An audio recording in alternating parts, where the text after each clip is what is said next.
Olá, bem-vindos ao quadro. Vamos continuar discutindo sobre os fatores que afetam a evolução dos ecossistemas. Hoje nós vamos falar sobre o solo.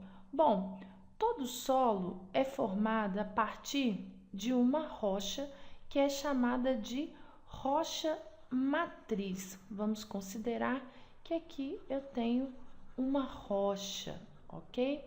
E essa rocha está íntegra. Como essa rocha está exposta ao ambiente, ela sofre a ação de vários fatores que, reunidos, são conhecidos como intemperismo.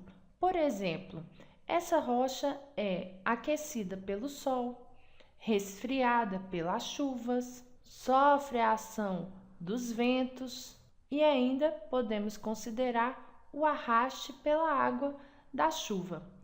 Todos esses fatores em conjunto compõem o intemperismo e provocam uma alteração das características físicas e químicas dessa rocha. E, devido à ação do ambiente desses fatores, essa rocha começa a se partir em fragmentos, sendo que inicialmente serão fragmentos maiores e os pequenos fragmentos serão arrastados pela água da chuva e logo acima então da rocha matriz nós teremos uma rocha decomposta em grandes partículas no chamado horizonte C, sendo que a rocha matriz, que é o primeiro horizonte, é o horizonte D.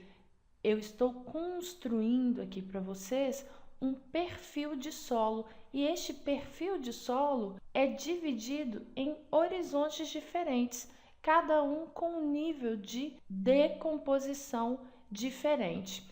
Logo acima desse horizonte C, nós encontramos o horizonte B. Esse horizonte B já apresenta a rocha decomposta em partículas ainda mais finas, e aqui já podemos até considerar também alguns grãos. Esse terceiro horizonte, que é o horizonte B, está mais próximo da superfície do solo e por isso as ações do intemperismo são maiores que nos dois horizontes anteriores. Logo acima do horizonte B, nós vamos encontrar o horizonte A.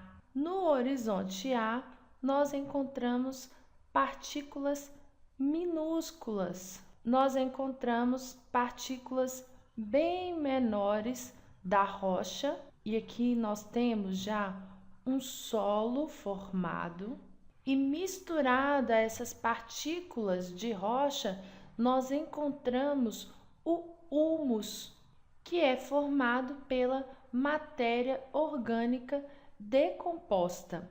E o último horizonte que compõe o solo é chamado de horizonte O, e nesse horizonte O nós encontramos as menores partículas do solo.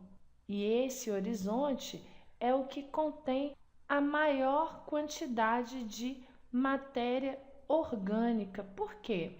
Esta é a última camada do solo e é acima dela que se desenvolvem os vegetais.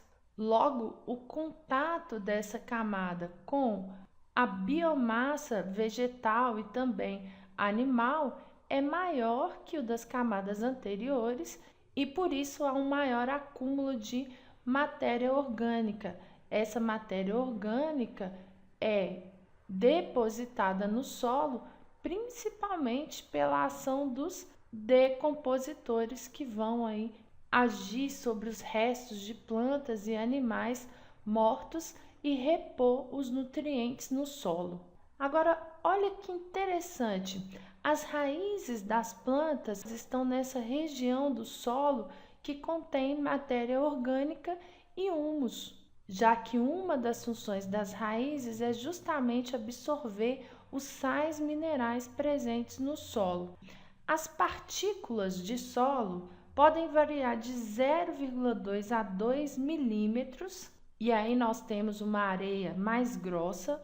É um tipo de partícula que permite facilmente a passagem de água, retém pouca umidade, e tem partículas que são muito pequenininhas, em torno de 0,2 micrômetros, como as partículas de argila. Essas partículas fininhas retêm a água aqui na superfície do solo, então geralmente formam-se solos alagados. Além de reter a água, a argila também retém os sais minerais que estão dissolvidos ali na água. Sais minerais como, por exemplo, o cálcio, o potássio e o magnésio.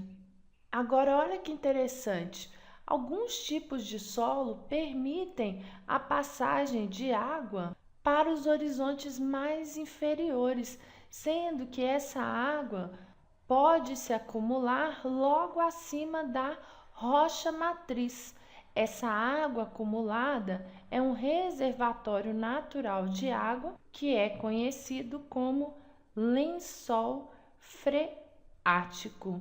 A água dos lençóis freáticos pode ser a saída para muitas plantas de ambientes com solos secos.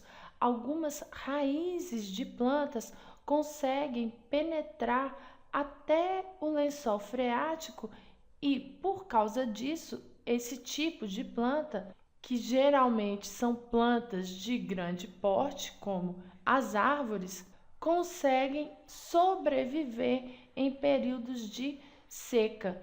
Bom, pessoal, espero que vocês tenham compreendido. A partir da próxima aula, nós vamos estudar os biomas, e aí sim vocês verão como a associação entre a distribuição de calor e a disponibilidade de água e o tipo de solo contribuem para a formação de ambientes diferentes. Não percam e até lá!